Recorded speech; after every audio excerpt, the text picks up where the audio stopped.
Yes, I can. Yes, I will. Yes, we can. Or yes, because why not? Here are a few moments of Bob saying yes that really stay with me. After being in class with him for over a year, I said, "Hey Bob, I always dreamed about starting a theater company. You want to do it together?"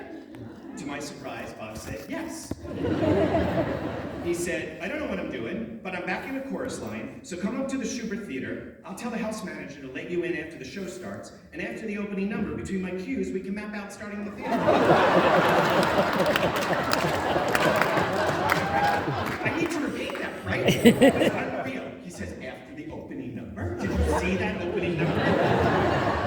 Well, being who I was, I quickly got friendly with the house manager so I could slip in right before the opening number, so I too can watch it every night.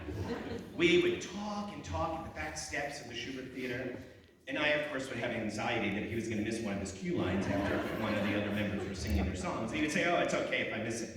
It adds to the tension and the suspense. Suspense that they're supposed to be feeling. They're not supposed to know what happens next or who gets called next. That's real, Ernie.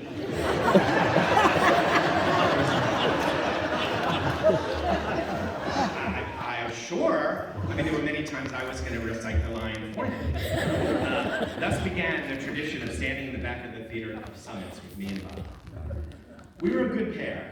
He loved physical labor, and I loved administrative tasks. For example, when we first moved into MCC in the Flower District, we had to remove a huge window AC unit to prevent the theater from falling into perpetual deep freeze during the winter.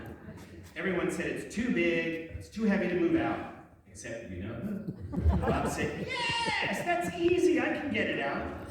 To his credit, he did. He got the unit and himself right out the second floor window, gracefully falling on top of a row of rose bushes on 28th Street. Thank God we were in the Flower District where the local hospital was used to removing 50 thorns from a patient's crotch.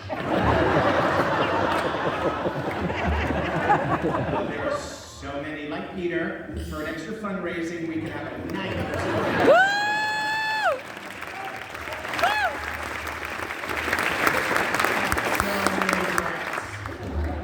But there are less thorny times where Bob said yes.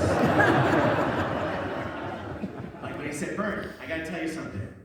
Yes, I'm going to marry the love of my life, Virginia, right after you marry Ann." Or years later, when Orlando was going on his first date, and he said, "Yes, my boy is dating! I'm so excited!" He was so excited, I don't need to embarrass you. Orlando, since my boys are older than you, I always loved hearing all of your dad's stories about your many milestones, and I hope I will get to continue to hear them. We're all here for you.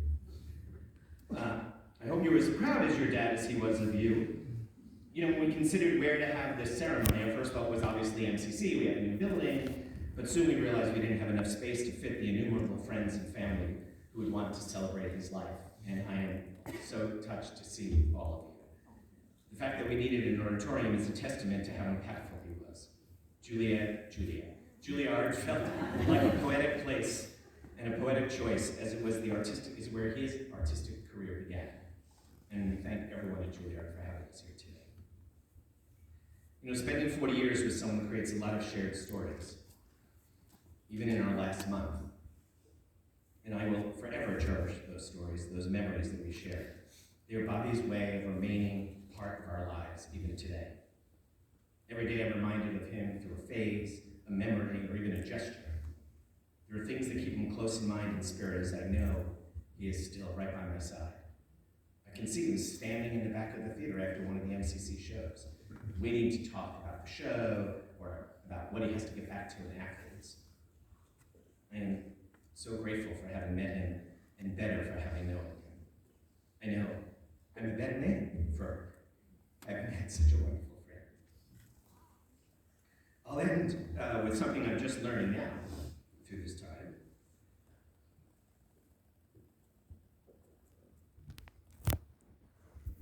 People don't talk about grief a lot.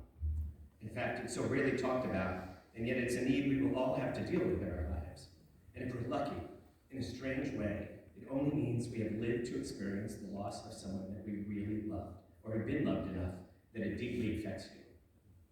And Bob is that person for me. And now here's Bob, in his own words, followed by Ellery